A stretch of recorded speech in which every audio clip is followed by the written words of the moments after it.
Madame, Monsieur, bonjour, bienvenue pour cette émission de Midi au Caire. On va passer en revue les dernières nouvelles locales et on commence avec cette nouvelle où le président Abdel Fattah el-Sisi se réunit avec le groupe ministériel économique dont le Premier ministre Moustapha Madbouli, le gouverneur de la Banque centrale Tariq Amr, ainsi que d'autres ministres et des hauts responsables. Au cours de la réunion, la présidence égyptienne a annoncé que les exportations de l'Égypte avaient enregistré en 2021 une augmentation de 27% pour atteindre 31 milliards de dollars américains, soit un chiffre record dans l'histoire de l'économie égyptienne. À cet égard, le président a enjoint de renforcer l'efficacité du système, réglant les exportations et d'élargir la base de données des produits bénéficiant de ces programmes.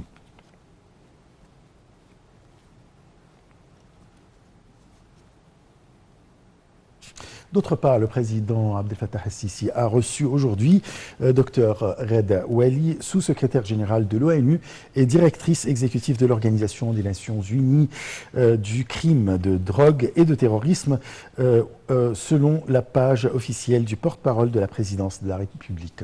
Marwa Arafa et Shahinaz Ismail nous donnent les détails. Le président Abdel Fattah el-Sisi a reçu Dr Reda Ouali, sous-secrétaire général de l'ONU et directrice exécutive de l'Organisation des Nations Unies du crime, de drogue et de terrorisme, apprend-on de la page officielle du porte-parole de la présidence de la République. Le président el-Sisi a affirmé l'appui de l'Égypte au rôle de l'ONU face aux défis mondiaux et régionaux relatifs à la lutte contre le crime, les drogues et le terrorisme. Il a mis l'accent sur l'importance des échanges des expériences dans ce domaine pour réaliser la complémentarité et sauvegarder la sécurité et la stabilité internationale. Dr Ouali a pour sa part passé en revue les plus éminentes activités sur l'ordre du jour de l'organisation, notamment le suivi de la déclaration de Sharm el-Sheikh suite à la conférence de l'ONU sur la lutte contre la corruption en décembre 2021. Elle a également évoqué la coopération fructueuse entre le gouvernement égyptien et l'organisation pour organiser une conférence mondiale de cette taille en dépit de la pandémie du coronavirus, ce qui a constitué un point tournant dans la coopération internationale face à la corruption.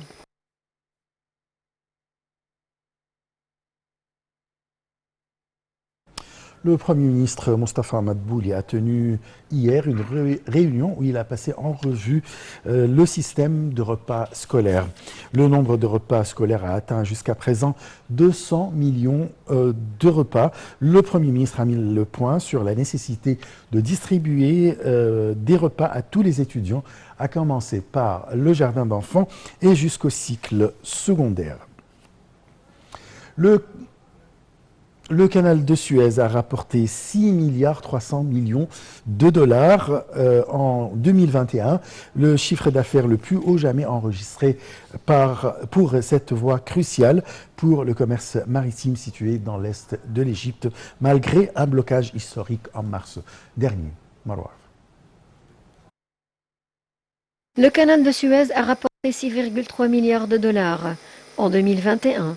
Le chiffre d'affaires le plus haut jamais enregistré pour cette voie cruciale pour le commerce maritime situé dans l'est de l'Égypte, malgré un blocage historique en mars. Cela représente une hausse de 13% par rapport à 2020, explique dans un communiqué le président de l'autorité du canal de Suez, Oussama Rabia. Il a ajouté que le canal a vu transiter 1,27 milliard de tonnes de cargaisons diverses, ce qui dépasse l'intégralité des chiffres enregistrés jusqu'alors. Le nombre de navires l'ayant emprunté atteint 20 694 contre 18 830 en 2020, soit plus de 56 navires par jour, note encore l'établissement public. Et ce, en dépit du blocage en mars de cette route par le porte-conteneurs géant Evelgeven, occasionnant une importante perturbation du commerce maritime mondial. Le navire avait encastré sa proue dans la rive est du passage le 23 mars, bloquant complètement la circulation pendant 6 jours. D'après la SCA, l'Égypte a perdu 12 à 15 millions de dollars par jour de fermeture et un de ses employés est décédé pendant le renflouage du navire. Situé entre la mer Rouge et la mer Méditerranée, le canal de Suez voit passer environ 10% du commerce maritime mondial. En novembre, La SCA avait décidé d'augmenter de 6% les droits de passage pour les navires à l'exception de ceux transportant des touristes ou du gaz liquéfié à partir de janvier 2022.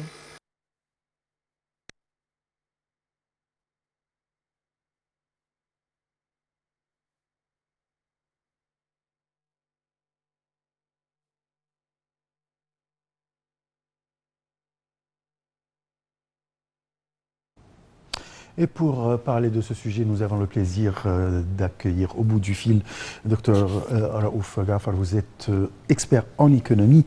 Là, malgré un blocage historique en mars dernier dans le canal de Suez, malgré aussi la pandémie du coronavirus, mais on trouve que le canal de Suez, ou bien les recettes du canal de Suez, ont augmenté pour enregistrer un chiffre d'affaires record pour cette voie maritime. Votre commentaire?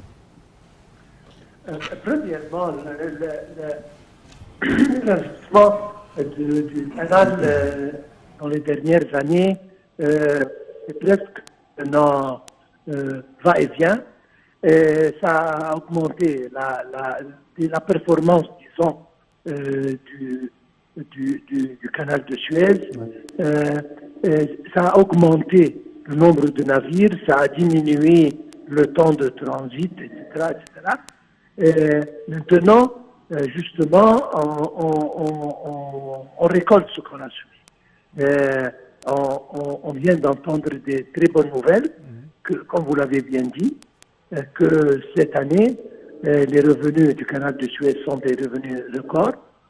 Sur le plan argent, revenus financiers, bien que le trafic a été affecté par le blocage qui a eu lieu lors du navire Ever Given, qui a bloqué le passage pour quelques jours.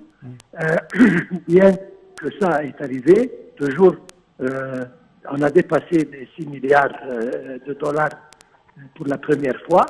Et sur le plan tonnage, je pense que cette année a vu le plus haut tonnage dans l'histoire du canal de Suez. Donc, tous les modernisations et les travaux qui ont eu lieu sur le plan canal de Suez ont eu leurs résultats maintenant très positifs sur, et ont justement confirmé que le canal de Suez reste toujours le passage le plus important et le plus vital pour le commerce international.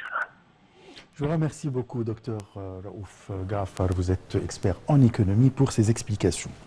Sous les auspices du président de la République, les activités de la 4e édition du Forum mondial de la jeunesse seront lancées du 10 au 13 janvier à Sharm el-Sheikh. L'administration du Forum a annoncé le lancement d'une nouvelle version modernisée de l'application du Forum mondial de la jeunesse pour qu'elle soit un lien entre tous les participants et les personnes intéressées par les activités de ce forum à travers le monde.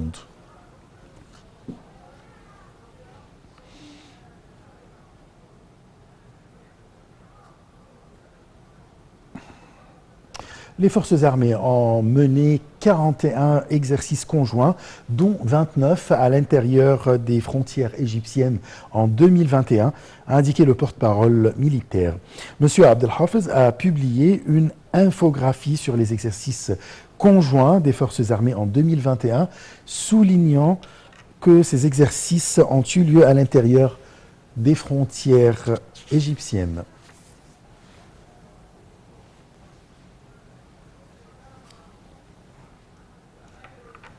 La ministre du Plan et du Développement économique, Hala El-Saïd, a déclaré que son ministère ambitionnait de porter à 50% la contribution des projets verts au plan de développement durable à moyen terme 2022, 2023, 2025, 2026.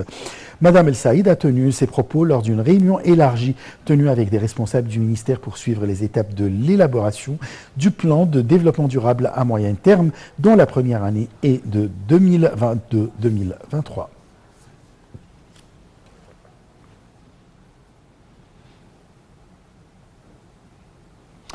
Et enfin, les indices de la bourse du Caire ont connu une performance mitigée lors des premiers échanges de la semaine et de l'année influencée par les opérations d'achat des investisseurs arabes et des institutions locales contre les opérations de vente de la part des investisseurs étrangers et des individus égyptiens.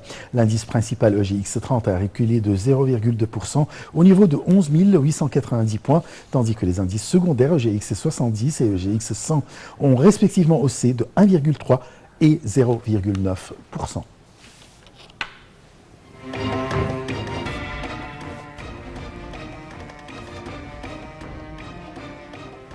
Fin de cette émission. Merci de l'avoir suivi. Je vous souhaite une très très bonne journée. Au revoir.